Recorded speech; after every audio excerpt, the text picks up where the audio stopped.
തമിഴ്നാട്ടിൽ ബി.ജെ.പി ഒരു സഖ്യം രൂപീകരിച്ചെന്ന ഔദ്യോഗികമായി അതിന്റെ പ്രഖ്യാപനം വന്നിരിക്കുകയാണ്. എ.ഐ.ഡി.എം.കെ, അതായത് അണ്ണാ ഡി.എം.കെ കഴിഞ്ഞ തവണ ബി.ജെ.പിയുമായി എല്ലാം ഒറ്റയ്ക്കൊന്ന് മത്സരിച്ച, ബി.ജെ.പിയെ മാറ്റി നിർത്തി ഒറ്റയ്ക്ക് മത്സരിച്ച് വലിയ തെരഞ്ഞെടുപ്പ് വിജയം നേടിയ അണ്ണാ ഡി.എം.കെ ഇത്തവണ ബി.ജെ.പി സഖ്യത്തിലുണ്ട്. പാട്ടാളി മക്കൾ കക്ഷിയുണ്ട്.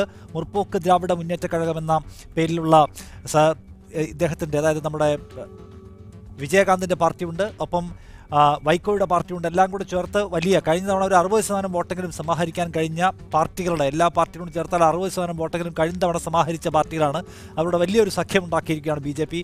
വലിയ തോതിൽ തെരഞ്ഞെടുപ്പ് പോരാട്ടത്തിന് ശക്തി പകരാൻ അത് സാധ്യമാകുമെന്ന് തന്നെയാണ് വിചാരിക്കുന്നത്. നമുക്ക് വേഗം നോക്കി വരാം ആ തെരഞ്ഞെടുപ്പ് സഖ്യം എങ്ങനെയാണ് എന്ന്. തമിഴ്നാട്ടിലെ പോര് കടുക്കുമോ എന്നാണ് ഇതിൽ നമുക്ക് ചോദിക്കാനുള്ള പ്രധാനപ്പെട്ട ചോദ്യം. ബി.ജെ.പിയും അണ്ണാ ഡി.എം.കെയും പാട്ടാളി മക്കളും അവിടെ ഒരുമിച്ച് പോരാടാൻ ഇറങ്ങുന്നതാണ്. ആകെ 40-ൽ പി.എം.കെക്ക് 7 സീറ്റുകൾ നൽകും. അതായത് പാട്ടാളി മക്കൾ കക്ഷിക്ക് 7 സീറ്റുകൾ നൽകും. ഒരു രാജ്യസഭാ സീറ്റും അവർക്ക് നൽകാമെന്നതിൻ്റെ അടിസ്ഥാനത്തിലാണ് ധാരണ. ബി.ജെ.പിക്ക് 5 സീറ്റുകൾ നൽകാൻ എ.ഐ.ഡി.എം.കെ തയ്യാറെടുത്ത് കഴിഞ്ഞിരിക്കുന്നു. അത് ഇന്ന് പന്നീർസെൽവം പറയുകയും ചെയ്തു വാർത്താ സമ്മേളനത്തിൽ. 21 നിയമസഭാ മണ്ഡലങ്ങളിലെ ഉപതെരഞ്ഞെടുപ്പുകളിൽ തിരികെ ബി.ജെ.പി ഇവരെ സഹായിക്കുമെന്നാണ് അക്കാര്യത്തിലുള്ള അടിസ്ഥാന ധാരണ. വിജയകാന്തിൻ്റെ DMDKയും ബി.ജെ.പി സഖ്യത്തിൻ്റെ ഭാഗമാകും. വിജയകാന്തുമായി ഇന്നിപ്പോൾ പീയൂഷ് ഗോയൽ കൂടിക്കാഴ്ച നടത്തി. ബി.ജെ.പിയുടെ തമിഴ്നാടിൻ്റെ ചുമതലയുള്ള മേധാവ്. 2014 ഈ കക്ഷികൾ, ഞാൻ നേരത്തെ പറഞ്ഞ പോലെ, ചേർന്ന് സമാഹരിച്ചത് 60% വോട്ടാണ്. അതായത് ഈ കക്ഷികളുടെ എല്ലാം കൂടി നേടിയ വോട്ടുകൾ ഒരുമിച്ച് ചേർത്ത് വെച്ചാൽ 60% വോട്ട് നേടി. പക്ഷേ നമുക്കറിയാം 37 സീറ്റുകൾ നേടിയിരുന്നു എ.ഐ.ഡി.എം.കെ. അവർക്ക് ഒറ്റയ്ക്കന്ന് വലിയ ശക്തിയായിരുന്നു. അന്ന് ജയലളിതയുടെ നേതൃത്വത്തിലായിരുന്നു പാർട്ടി ഉണ്ടായിരുന്നത്. അതുകൂടി ചേർത്തിട്ടാണ് ഈ 60%. പക്ഷേ ഇന്ന് എ.ഐ.ഡി.എം.കെക്ക് ആ കരുത്തുണ്ടോ എന്ന് അറിയണം. കഴിഞ്ഞ തവണ ബി.ജെ.പിക്ക് വലിയ നഷ്ടമുണ്ടായിട്ടുണ്ട് സഖ്യം കൂടിയെന്ന് നമുക്ക് പരിശോധിച്ചാൽ മനസ്സിലാവും. MDMKയും DMDKയും PMKയും ചേർന്നത് ഒരു നേട്ടവും സത്യത്തിലുണ്ടായിട്ടില്ല. ആകെ ബി.ജെ.പി സഖ്യത്തിന് കിട്ടിയത് 2 സീറ്റുകൾ മാത്രമാണ്. PMKയ്ക്ക് ഒരു സീറ്റും ഒപ്പം തന്നെ ബി.ജെ.പിയുടെ ഒരു സീറ്റ് പൊൻ രാധാകൃഷ്ണൻ ജയിച്ചതും മാത്രമാണ് അവർക്ക് നേടാൻ കഴിഞ്ഞത്. കഴിഞ്ഞ തവണ ജയലളിതയുടെ നേതൃത്വത്തിൽ അണ്ണാ DMK 37 സീറ്റുകൾ അവിടെ തൂത്തുവാരുന്ന നിലയുണ്ടായി. അപ്പോൾ ആ നിലയ്ക്കുള്ള മുന്നേറ്റം അവിടെ ഉണ്ടായിരുന്നു. അത്ര ശക്തമായിരുന്നു അന്ന് എ.ഐ.ഡി.എം.കെ.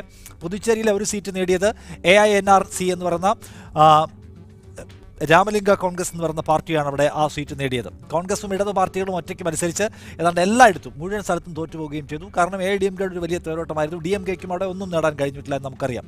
ഇത്തവണത്തെ അന്തരീക്ഷം എത്രത്തോളം ഈ പറഞ്ഞ ഇന്ന് ഉണ്ടാക്കിയിട്ടുള്ള മുന്നണിയെ തുണയ്ക്കുമെന്ന് കൂടി പരിശോധിക്കണമല്ലോ. അവിടെ തമിഴ്നാട്ടിൽ ബി.ജെ.പി വിരുദ്ധ വികാരം ശക്തിപ്പെട്ടു വരുന്ന ഒരു രാഷ്ട്രീയ കാലാവസ്ഥയുണ്ട് നമുക്കറിയാം. മോഡിയോട് ഗോ ബാക്ക് മുദ്രാവാക്യമൊക്കെ മുഴക്കി വലിയ ഫ്ലെക്സ് ബോർഡുകളും മറ്റുമൊക്കെ സ്ഥാപിച്ച് അത്ര വലിയ പ്രതിഷേധം രൂപപ്പെട്ടു വരുന്ന ഒരു സ്ഥലമായിരുന്നു. മോദിക്കെതിരായ പ്രതിഷേധങ്ങൾ അവിടെ തീവ്രഗതിയിലെത്തിയിരിക്കുകയാണ്.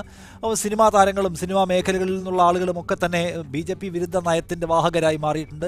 പല സിനിമകൾക്കകത്തും ബി.ജെ.പിയുടെ പോളിസി മാറ്റേഴ്സിനെതിരായിട്ടുള്ള വിമർശനങ്ങൾ സിനിമയുടെ കഥയുടെ ഭാഗമായി വരുന്നു. പ്രധാനപ്പെട്ട പല സിനിമാ താരങ്ങളും ബി.ജെ.പിയെ വിമർശിച്ച് രംഗത്ത് വരുന്നു. സിനിമയ്ക്ക് വലിയ സ്വാധീനമുള്ള ഒരു നാട് കൂടിയായ തമിഴ്നാട്ടിൽ അപ്പോൾ അങ്ങനെ ഒരു പൊതുവികാരത്തിൻ്റെ ഒരു ട്രെൻഡ് അവിടെ കാണാനും കഴിയും. മറ്റൊന്ന്, ജയലളിത പോയതോടെ അണ്ണാ DMKയുടെ അടിത്തറ സത്യത്തിൽ ഇളകിയിട്ടുണ്ടെന്ന് നമുക്കറിയാം. ജയലളിത എന്ന ഒരു ഐക്കണിൻ്റെ പേരിലുണ്ടായിരുന്ന പിന്തുണ സത്യത്തിൽ ഇപ്പോൾ അവർക്കില്ല എന്നത് സുവ്യക്തമാണ്. അതിൽ തന്നെ നേതാക്കൾ തമ്മിലുള്ള അധികാര തർക്കം പാർട്ടിയുടെ വിശ്വാസ്യത വലിയ തോതിൽ ചോർത്തിക്കളഞ്ഞിട്ടുണ്ട് എന്ന് നമുക്കറിയാം.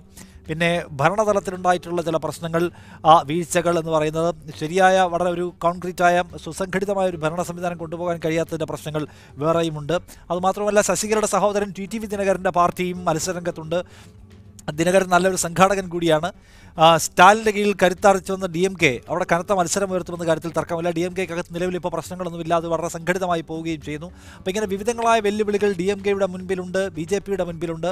അതുകൊണ്ട് എത്രത്തോളം രാഷ്ട്രീയ കാലാവസ്ഥ അവർക്ക് അനുകൂലമാണ് എന്നത് തെരഞ്ഞെടുപ്പ് സമയത്ത് മാത്രം മനസ്സിലാക്കുന്ന ഒന്നാണ്. ഏതായാലും ബി.ജെ.പി അവരുടെ സഖ്യം പ്രഖ്യാപിച്ച് തമിഴ്നാട്ടിലൊരു സ്റ്റെപ്പ് മുന്നിൽ നിൽക്കുന്നു എന്ന് തന്നെ പറയാം.